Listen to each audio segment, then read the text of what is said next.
Hello and welcome to the Mastermind, Body, and Spirit Show. I'm your host, Matt Belair.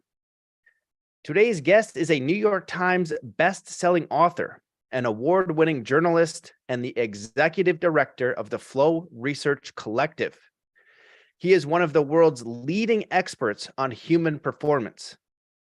He is the author of 11 bestsellers, including The Art of Impossible, The Future is Faster Than You Think, Stealing Fire, The Rise of Superman, Bold, and Abundance.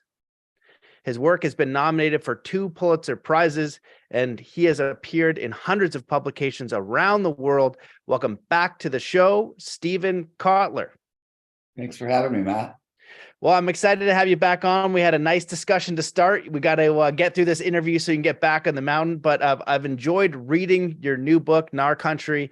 It is a bold endeavor, just to say, what you decided to do. So I'd love for you to just share about that book, your intention for trying to do something crazy and what you learned from it. So Gnar Country is a book about peak performance aging.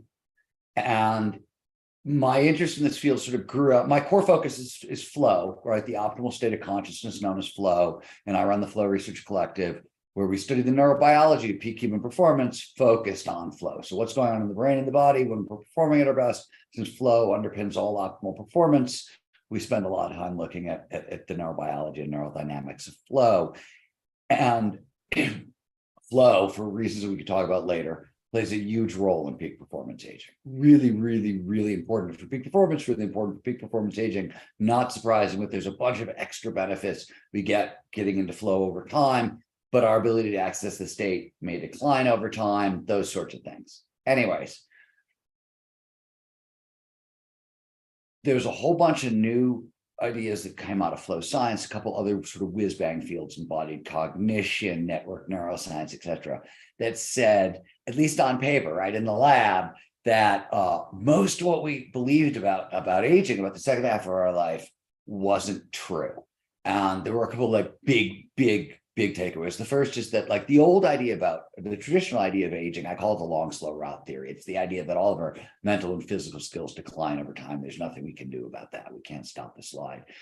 The new idea says, hey, wait a minute, that decline does happen, but all those skills actually are use it or lose it skills. And if you never stop training these skills, you can hang on to them, even advance them far later in life than anybody thought possible. This also includes our ability to get into flow.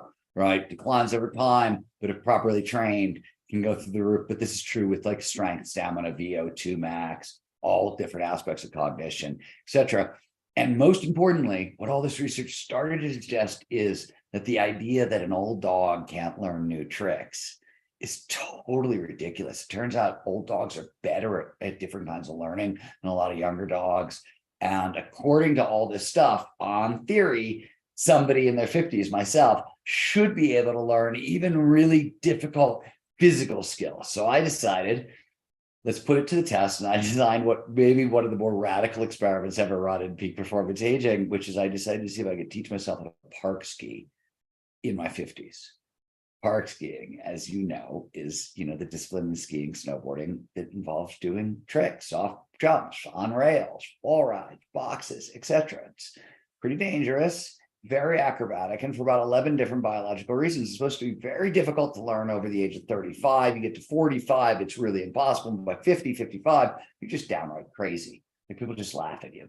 And I was 53 when I started, and took all these new ideas and I combined them into a learning protocol, and I made a list of 20 tricks that they basically covered zero. I'd never been in a terrain park. I had no experience, knew no tricks. I knew how to ski, but I had no terrain park experience, to intermediate. And I figured if I get to intermediate, I can take control of the learning process. The random falls are going to go away. It's going to get a little less dangerous, et cetera, et cetera. And by intermediate, I would get what I really wanted, which was the ability to creatively interpret the terrain all over the mountain, right? And creatively interpret everything, and not just do tricks in a terrain park, but be able to use the entire mountain as a slope style course. And this would be the front end of that. And there were a bunch of other reasons why I did this. We can talk about that stuff later if we want to go deeper into flow stuff. But that was the quest. And I figured takes 5 years, it takes 5 years. You know what I mean? Like, okay, whatever. I learned how to parse gag, hit all those 20 tricks in a season, which was amazing. It was almost the fastest I'd ever learned anything. And I learned something incredibly hard. We thought this is really neat. My ski partner, who's younger than me by a couple of decades, and was a former sponsored rider, sponsored park skier, would walk, got injured, walked away, had a family, career, came back to it, right? After a long gap using the same protocol. He went farther faster than he'd ever gone before. We thought, okay, this is cool. We're on to something. The next year we came back, we took 17 older adults, ages 29 to 68. And in 4 days on the mountain, using the same protocol, got them, really damn comfortable riding through terrain parks and doing stuff and tricks. So now, that went from like interesting to, oh, wow, we have real data. We've since grown those studies beyond that. But everything I just told you is sort of the story told inside of Gnar country. So it's both a book about peak performance aging, but because you're sort of tracking this experiment over time and sort of pre-season training through the season, and the end of it, it gives the reader a look at like applied peak performance. What is it? We can talk all we want about a high flow lifestyle or making flow reliable and repeatable and its importance to peak performance aging. What does that look like in practice on a day-to-day basis? So that's what Gnar country is. That's what the book's about. It's part science experiment, part adventure story, and part primer how-to on peak performance aging. That's amazing. Well, I really enjoyed the read, and I think it's inspiring just to have that goal, because I'm getting a little bit older. I just turned 39, and I have a background in park skiing, snowboarding, hitting the big jumps in Whistler. I just know you're there. And I had a couple of years off, and just coming back, knowing the consequence. Right. So now that I'm older and I have a daughter, I'm thinking about the consequences a lot more than I used to. So to read, like, when you had these setbacks and when you'd slam on your face, I'd be like, I had a slam. And I kind of know what I'm doing, but I don't really want to come back and do that again. So the goal was very ambitious, and it was a very interesting read. And I like how you weaved through the peak performance. And one thing I'd love to ask, like, what was surprising to you when you were moving through, like learning about this anti-aging, applying the peak performance to like overcome these challenges you had? Did anything surprise you in this pursuit? Bunch of things surprised me. Let's just start at the top. I talked about flow as being important for peak performance aging. So one of the things that was really interesting, and this emerged out of the research in the field, like I wasn't looking for flow, I was looking into peak performance aging. And over again, you see that older adults who experience feelings of mastery and control live longer, healthier lives. Now, flow has 6 core characteristics. They're phenomenal auto characteristics in the technical. That big word just means this is how the state makes you feel. So, and there's 6 things that define flow. There's complete concentration on the task at hand. There's a merger of action awareness. Your sense of self-consciousness gets quiet, it diminishes. Time passes strangely, meaning usually you get so sucked into what you're doing that hours go by, right? And it feels like 5 minutes. And the last 2 are really important. This flow produces a sense of control. That's what the peak performance feels like on the inside, right? Oh, I can control things I can't normally control, right? My skis are doing magic things today that they don't normally do, right? And this huge feeling of euphoria, joyousness that comes in flow. So when we humans experience super powerful positive emotions, sense of mastery, sense of control, this euphoria that shows in flow, it amplifies the production of T cells and natural killer cells. T cells are they fight disease, right? That's the immune system. Natural killer cells target tumors and other sick cells and senolytic cells. And those are one of the major causes of aging and disease and dying. So some of the stuff that was really, really neat is in this field of neuroimmunology, the link between sort of the mind and the body and the mind and the immune system. And some of the stuff around that in general was with all of that stuff. And I could talk for the next hour about all the different mind-body connections and how mind-blowing that is. But that was one category of it. Another category was learning. So one of the things that's really important to know if you want to stave off cognitive decline, dementia, Alzheimer's, most important thing is lifelong learning. So this is another reason why flow matters so much. Flow amplifies learning. right? Studies run by the military in the United States, soldiers in flow learn 240 to 500% faster than normal. So that's a really big deal because expertise and wisdom are both, fancy words here, neuroprotective against cognitive decline. What that basically means is expertise and wisdom form these really diverse, diffuse neural networks through the prefrontal cortex, which is the area that's most vulnerable to cognitive decline and Alzheimer's and dementia. And when you expertise is, think of it as like, skills and facts and skill sets and strategies, and wisdom is like all the emotional intelligence stuff that we learn sort of under the surface. But they're both these really diffuse networks. They're neuroprotective against cognitive decline. And so if you want to stave off Alzheimer's, this is sort of how you do it. So again, flow, which underpins learning and mastery, is super important here. But what I was shocked by was really what I said in the beginning was like, I grew up in a world where old dogs don't learn new tricks, right? Like that was like something I heard all the time. And so what was shocking was how fast I learned to park ski in my 50s. That was mind blowing. And what it did to whatever, like my mindset around aging, we know that a positive mindset towards aging produces an extra 7.5 years of like health and longevity. It's really important. That's another one of those mind-blowing facts about, right, that I learned along the way. But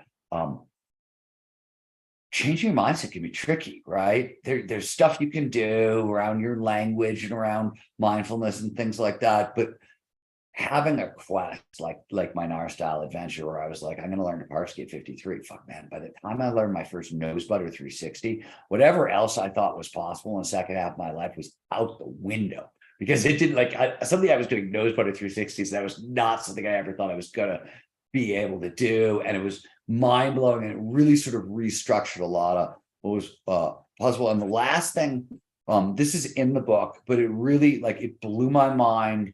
And I didn't know to expect it. I made so much progress in a single season, which meant that every time I went to the hill, I had to do something that scared me, like really scared me.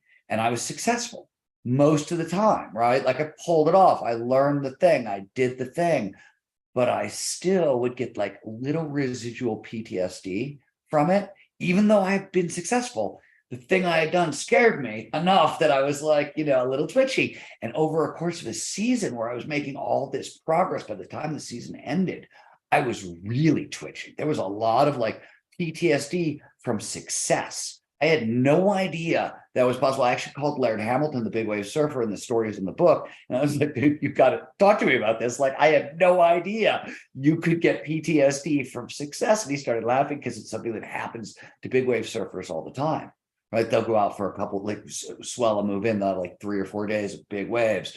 They won't even even if they make it through unscathed, they can be really twitchy afterward just from the exposure. And that was really interesting to me. I hadn't experienced that before. So there I could go on, but those are the 3 things that really just stood out when you asked the question.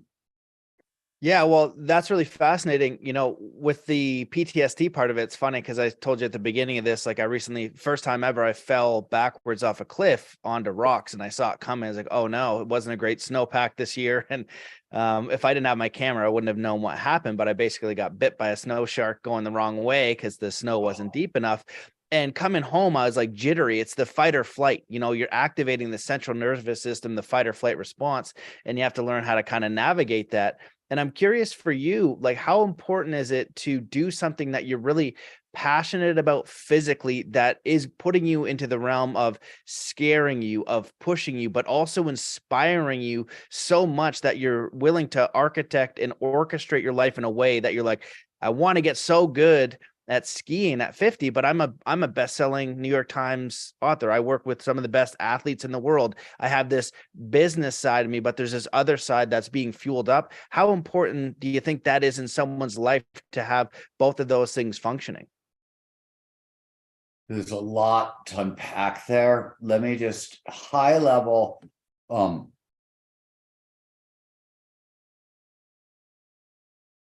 any endeavor, right? If you want interest in peak performance and you're interested in peak performance, aging, whatever, top performers stack motivations, much in the same way that athletes stack fuel sources, right? Like you would never go into an athletic competition without a good night's sleep, without good hydration, without plenty of fats and carbs and protein, right? And so all the fuels you'll need. Peak performers similarly stack intrinsic motivators, right? And there are 5 major intrinsic motivators: curiosity, passion, purpose, autonomy, and mastery. And they're actually they all move together. They all kind of come online together in a particular sequence.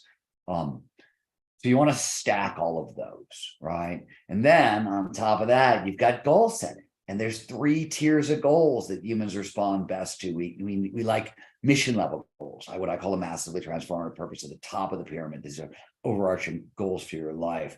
Then you want high hard goals, the 3 to 5 year steps that will take to aim towards your mission level goals. And then you want clear goals, like the daily action. This is my to-do list. This is what I'm going to do today. And it's going to feed into my high hard goals, which are going to feed into my massively transformative purpose. And so that's the sort of full stack of intrinsic motivators as I presented it in my book, The Art of Impossible, which we talked about previously a little bit. In our country, I take it one step further and say, look, if you really, really want to get all this stuff together, design a mission that feeds all these things. That's what Gnar country was. And it was a mission in that I had unfinished business in skiing. I had unfinished business in athletics, lingering over from my childhood. I had unfinished business in skiing as an athlete, as a guy who spent, early years of his career as a journalist. One of my beats was action sports. So I would chase professional athletes around mountains, and, I would get my butt handed to me daily. Like, it was the most humbling and awful experience. I was doing this thing I love, but I couldn't keep up with the pros. I was a writer. They were professional athletes. And I was breaking bones right and left trying to. So I had a lot of unfinished business in skiing. So I created this Gnar style quest, this mission. It aligns, right? All of my intrinsic motivators are fed into it. Plus the 3 tiers of goal setting were fed into it. And then I created a mission out of all of it that even closed a bigger loop. And the reason really is the second half of what you said, which is, so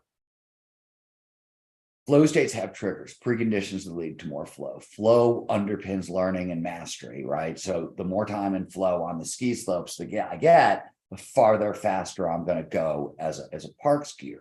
Really matters. So flow states have triggers, preconditions that lead to more flow.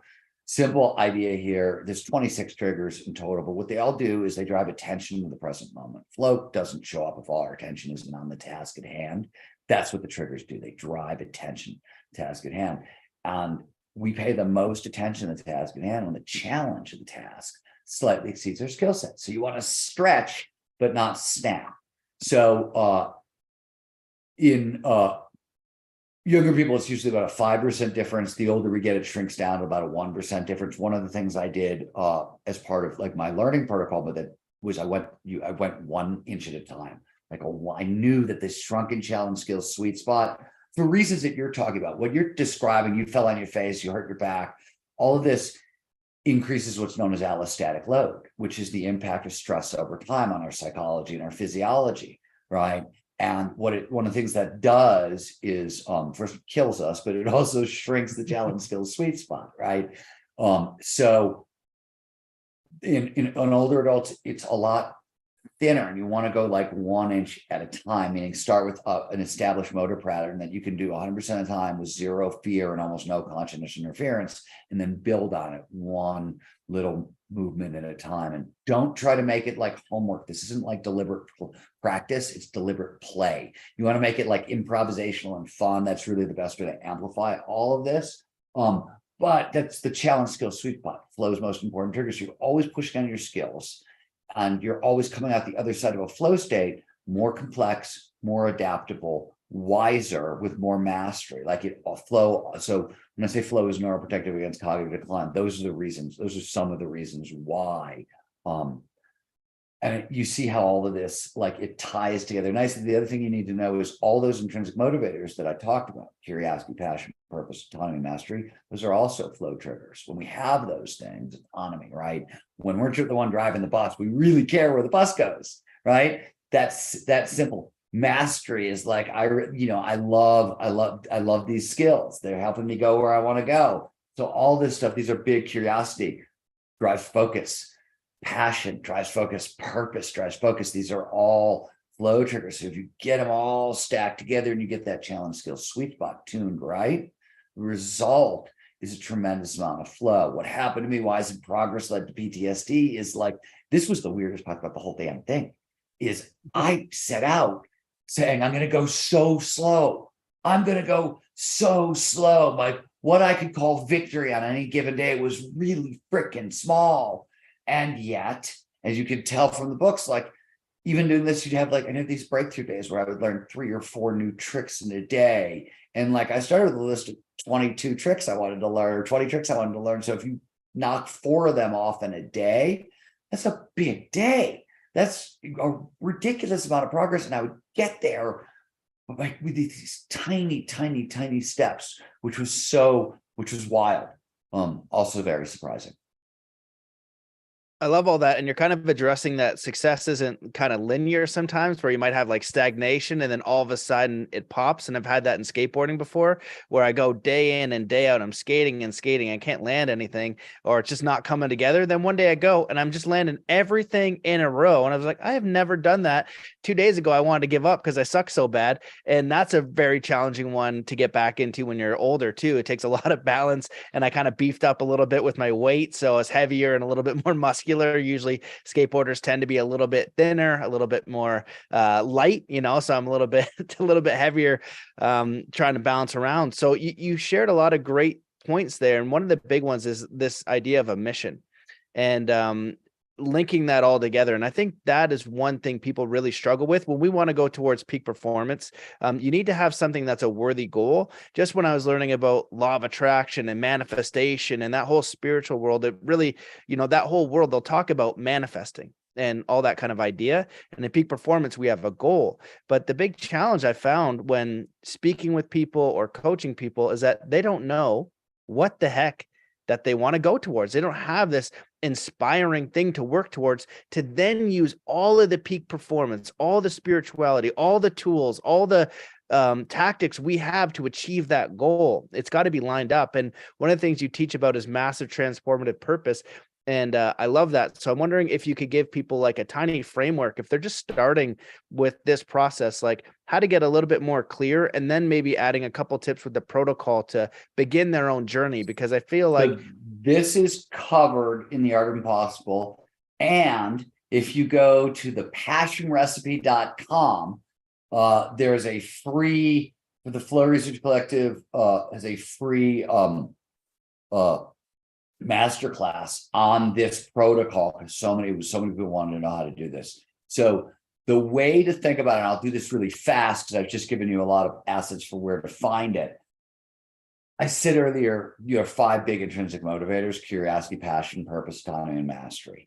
So, and I said they're designed to be built into one another. So what you're asking is, how do I get a purpose? Well, it turns out you have to grow a purpose out of a passion, and then you grow a passion out of curiosity.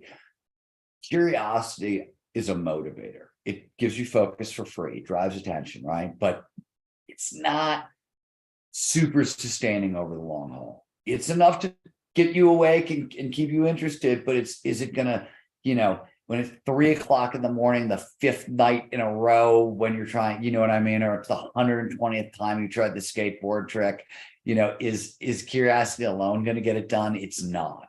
So what you want to start doing is and I tell people to do this, start by making a list of 25 things you're curious about. And by curious, all I mean is if I get pause time and have a free weekend, you can take a bunch of lectures and, maybe watch a movie and read a book and learn some skills. This is something you would pick, right? And then what you want to do is you want to identify places where those curiosities intersect. Single curiosity doesn't have enough fuel, but if you can find a place where a bunch of those curiosities start coming together and nestle together, then you've got real fire. That's actually passion.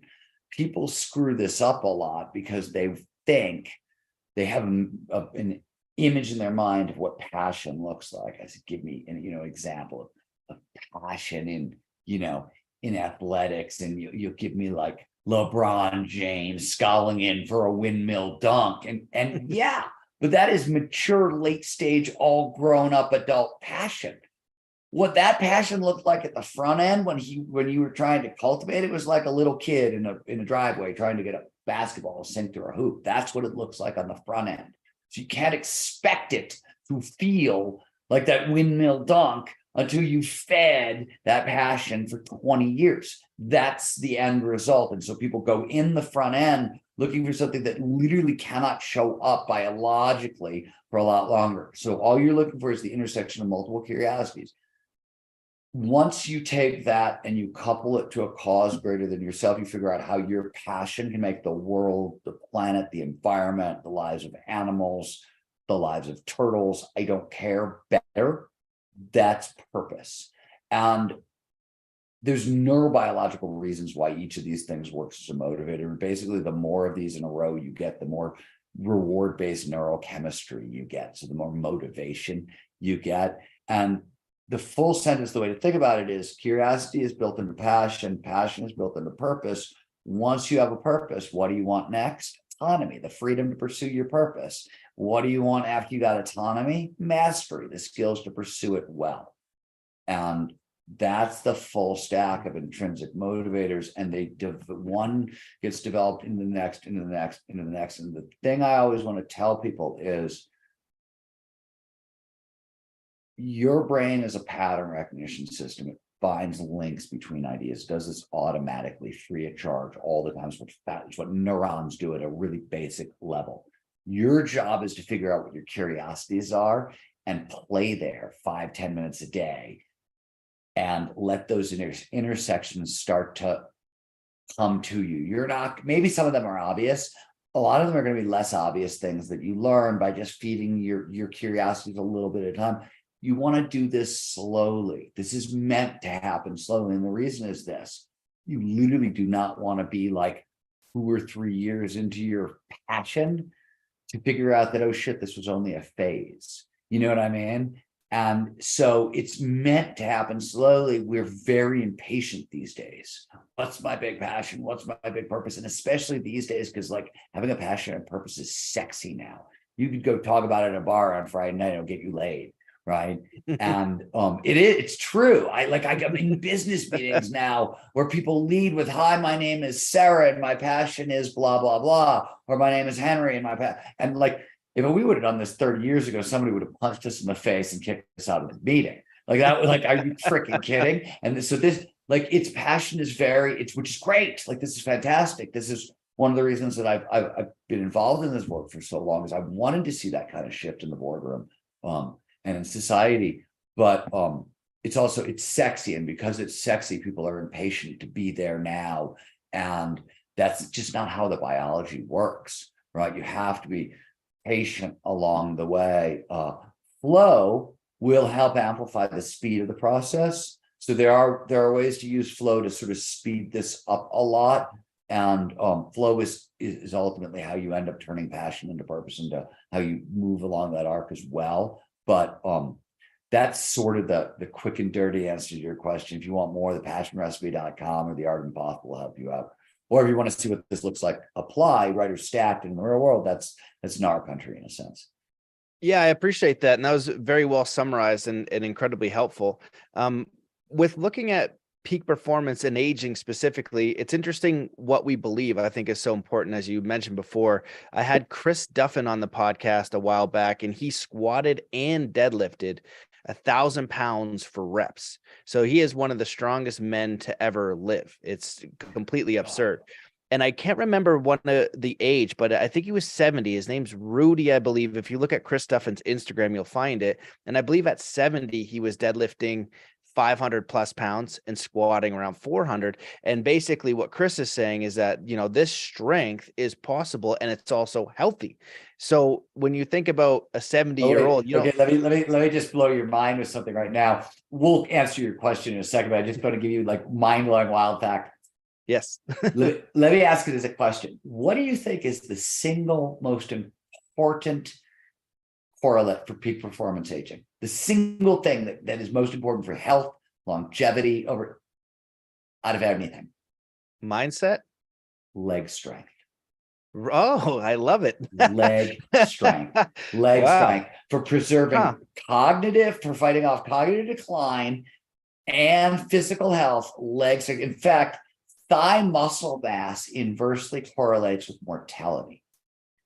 So this is really well established and it blows everybody's minds. In fact, they keep talking about like, oh, we're running older candidates in America and we should check their cognitive fitness and everything else. You should do a squat contest, people. Squats, dead, like really, if you wanted to, and so I can break down the reasoning. There's a bunch of different reasons. One of the most important things you can do to preserve mental function is have a robust social life, robust social connection. Preserves our brain. It also preserves it lowers stress levels. It does a lot of really beneficial things. When our legs go, when we lose our leg strength, we lose balance goes, and we're not as mobile. So we're less social. That's one. Two, there's a bunch of stuff in the brain that declines over time. And the question is for long been why? What's going on? And part of the answer is we lose bone density over time, and our bones are the mineral factories of the body and the brain. So the brain runs on calcium. Where do you think we store that calcium? And what are the biggest bones in the body? Quad bones, your leg bones, your femur, right? So leg strength, you're preserving the brain both through social mobility and through this, and leg strength prevents falling down. And so the number one causes of mortality are still cancer and heart disease. But if they don't kill you, the thing that has the highest chance of killing you is you're going to fall down, you're going to break a hip. And as you're recovering from the hip, your immune system is going to be depleted, and you're going to get a secondary infection in your lungs, pneumonia, and die. And that's literally like the third most common killer. So strong legs protects against that. It just takes it sort of off the table. And then it goes from there. Physical exercise is enormously beneficial, and it's dynamic exercise that matters the most. So when we use strength, stamina, flexibility, agility, and balance at the same time, coordination, all that stuff, it not only has a lot of big physical benefit, it produces angiogenesis and neurogenesis. Angiogenesis is the birth of new vasculature, blood vessels that supports new neurons. New neurons, neurogenesis, the birth of new neurons. And what you really want to stave off cognitive decline, you need to birth new neurons, make them into robust networks, synaptic plasticity, and that's what's neuroprotective against cognitive decline. So dynamic motion is also really neuroprotective. You can't be dynamic if your legs are shit, right? Like it doesn't, it's like this is the powerhouse of dynamic movement, right? So I could go on and on. There's more here, but I just had to stop you because it's shocking. It's like there's a ton of myths about aging, and some of them are really like weird. And by the way, tell this to the distance runners. Thigh muscle mass is not what you get from like long aerobic activity. You need strength training. Wow. Well, I'm so glad you shared that. I love that because only the last few years I've been getting into strength training as a part of the protocol. I was a martial artist and a snowboarder, mostly calisthenic type of stuff. Then realizing, oh man, if I would have just done squats the entire time. And I remember having one of my ski racer friends. We were chatting one day in Whistler, and this guy was an absolutely phenomenal skier, ski racing background. He was truly unbelievable, but he's built like a brick. And he said, yeah, well, when we did our training, we did squats. I was squatting 500 pounds in high school. I thought, oh my God, 500 pounds. That's insane. And it's interesting to see these correlations because if you look at a 70-year-old like Rudy was, you wouldn't expect him to be that strong. You're like, oh, you start to get older then. And it's again, changing the mindset. This is it's not just mindset though. So strength declines over time, but here's the use it or lose it part.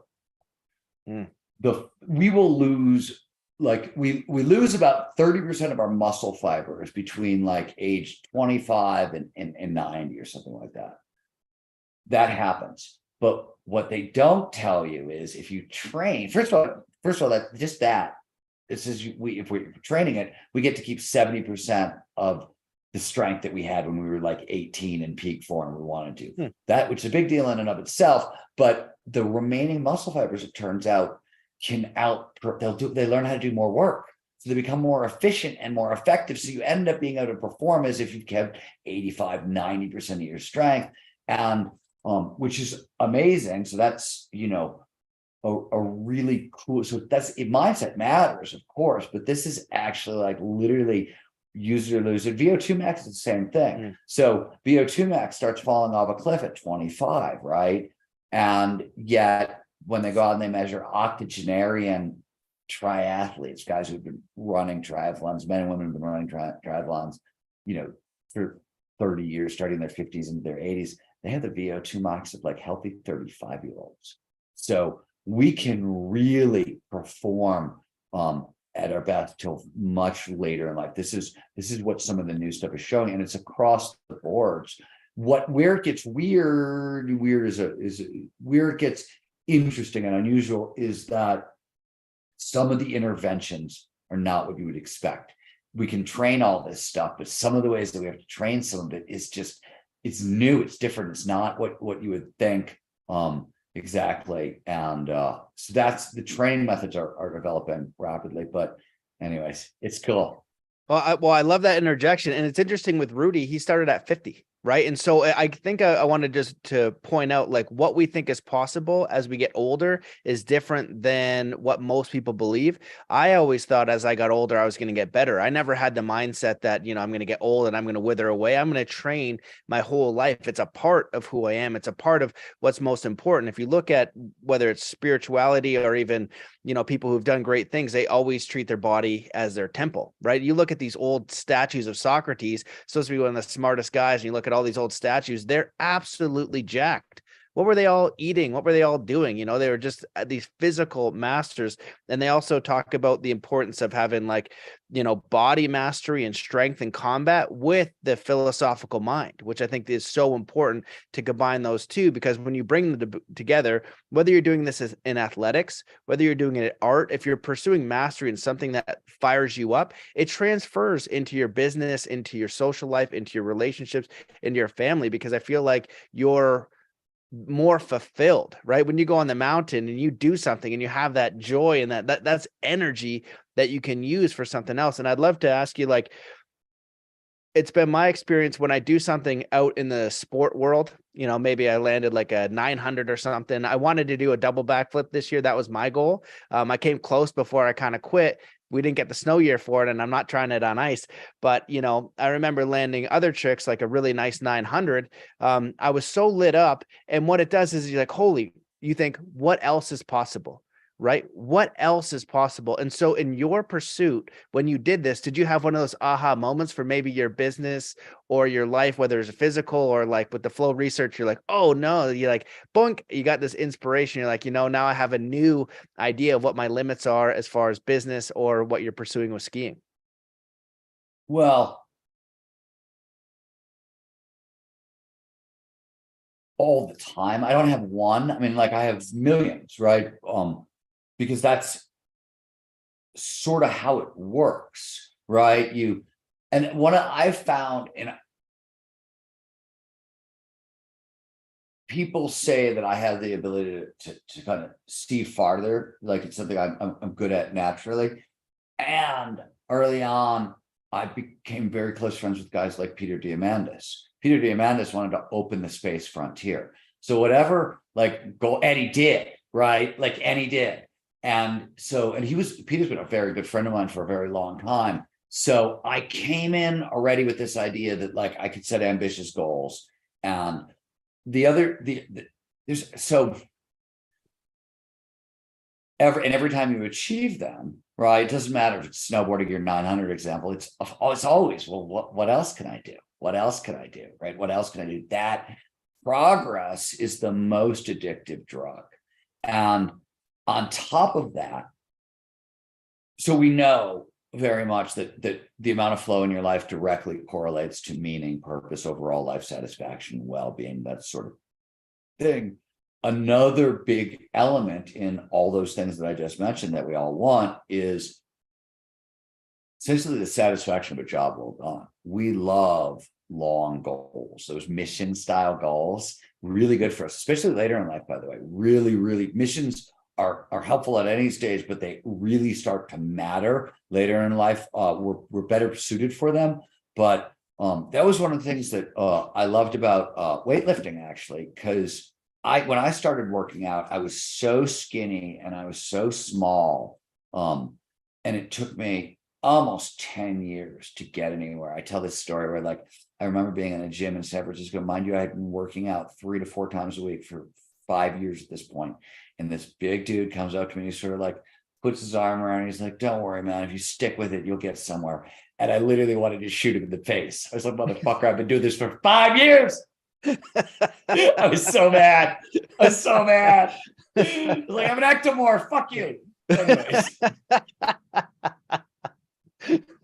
It was terrible. But I've had a lot of, like, my first book took 11 years to finish and publish, right?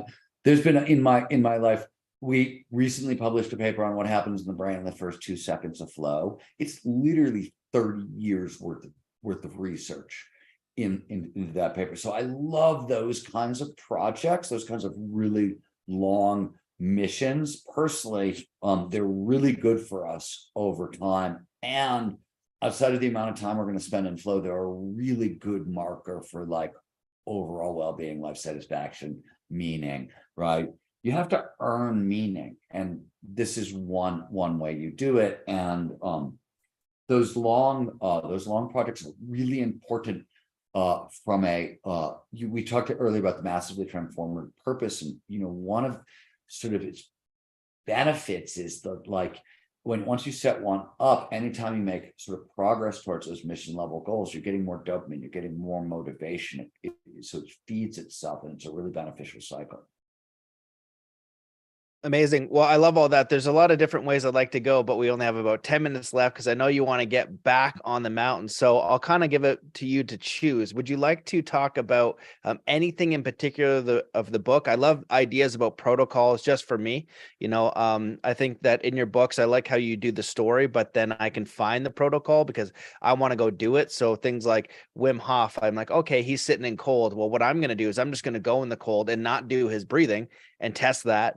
And then I'm going to test his breathing to see if, there's a difference. So there's the protocols, but then there's also being the guinea pig. And I think that's important. So protocols are great. I like being the guinea pig. So, so if you're just impatient, right, you're interested in all this stuff, what I tell people is read the first chapter, and then read the last chapter in the appendix. Because what I did in this book is I took all the science and all the protocols and pushed it to the very end.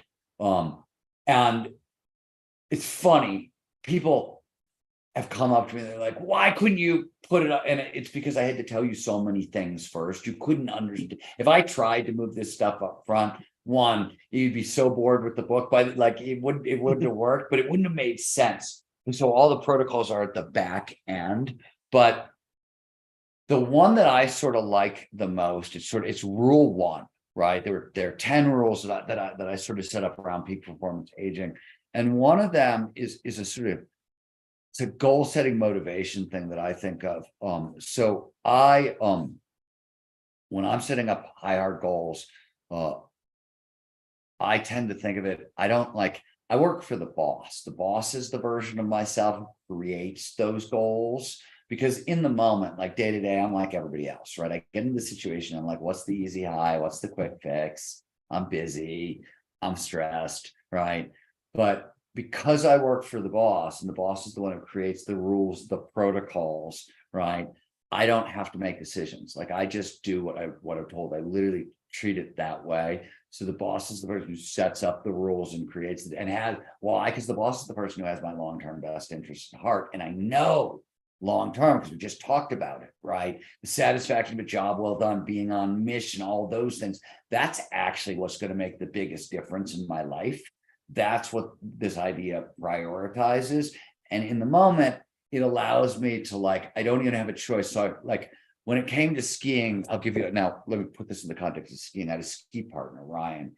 He's better than me, not a lot better, a little better than me. Meaning, if I try to do what he's doing, I'm usually sitting right in that challenge skill sweet spot, right? I'm pushing on my skills to the utmost.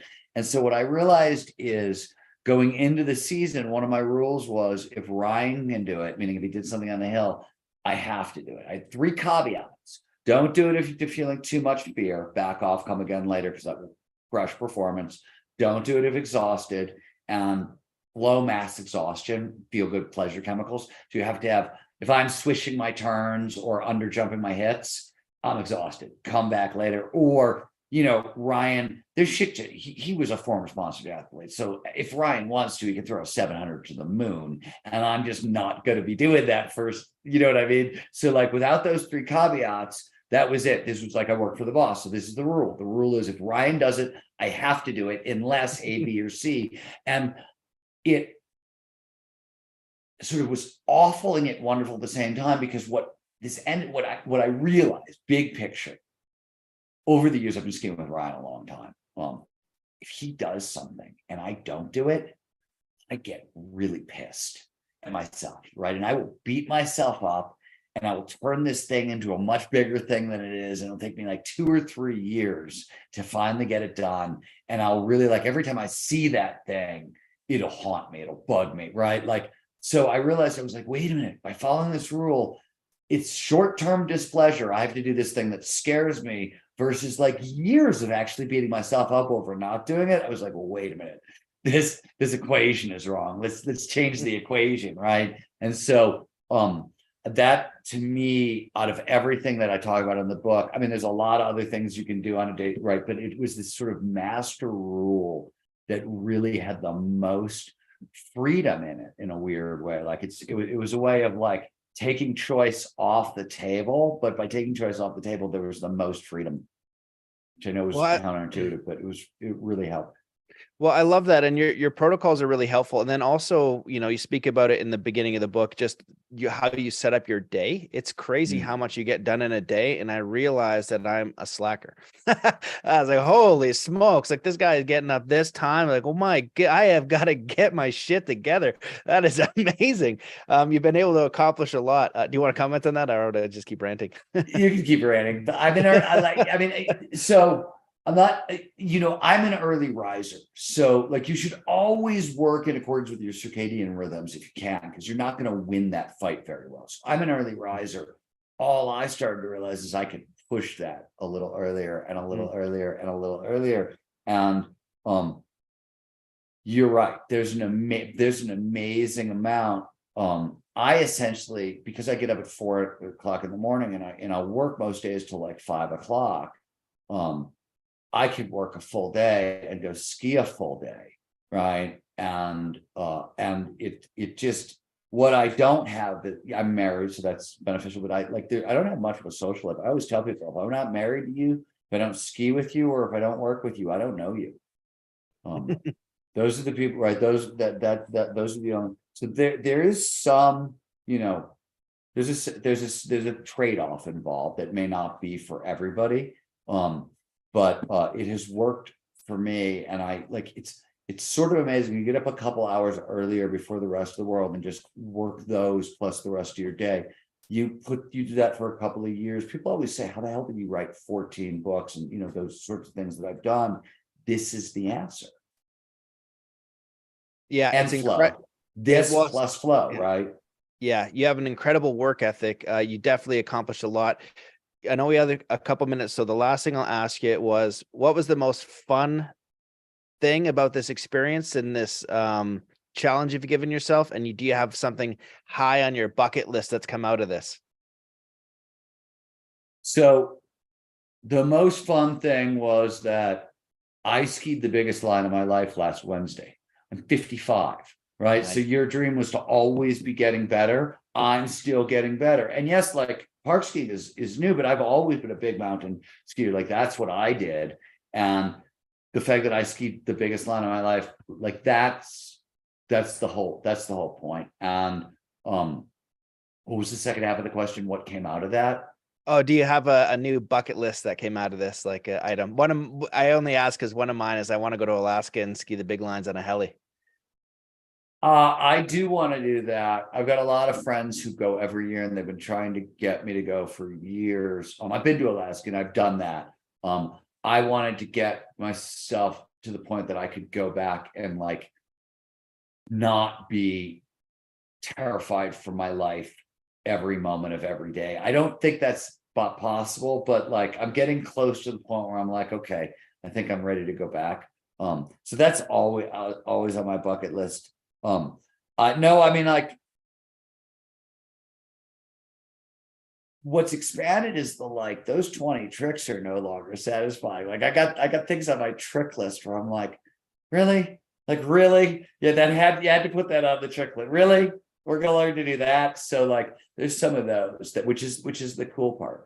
I like that. Awesome. Well, this has been a pleasure talking to you. I appreciate you. Where can people go find the new book, your old books, all the stuff you're working on? Where should they go? Yeah, you can. Gnar Country is available anywhere books are sold. Amazon has your back. Barnes and Noble has your back. Support your local independent bookstores if those still exist around you. If you can, StephenKotler.com gets you me. Flow Research Collective gets you the Flow Research Collective. If you're interested in training with the Flow Research Collective and learning more about flow and our peak performance aging training, getmoreflow.com is sort of one-stop shopping. You can sign up for a free hour-long coaching call with one of the coaches of the Flow Research Collective and learn about our courses and such. How'd I do? Amazing. Well, and I'll also add with the book, if you download the book, which I did, so Audible, if you have those Audible credits, if you're not on Audible, you should be, because you should also be training. And that's how I get a lot of books when I'm in the drive. And that's how I was able to listen to most of this on the way to Lake Louise snowboarding. You give away a lot of great high value bonuses. So the education that you get from signing up for the book and buying it is. If you go to gnarcountry.com, where I think those bonuses I think are still up and running. They were really pre-launch, but I think my team is still. I think the team is still using them. I think they're still there. Yeah, there was like $1,800 in free peak performance training stuff that you get for every purchase. I think it's a purchase of a hardback. Maybe an Audible counts too. Maybe, I don't know. Maybe because I interviewed. I don't know. I hope I didn't screw up your team. All your stuff. Where's my focus these days? Awesome. Well, enjoy the mountain. This was a pleasure. This was fun. Thanks everyone for watching. All right. Bye-bye. See you guys. Peace.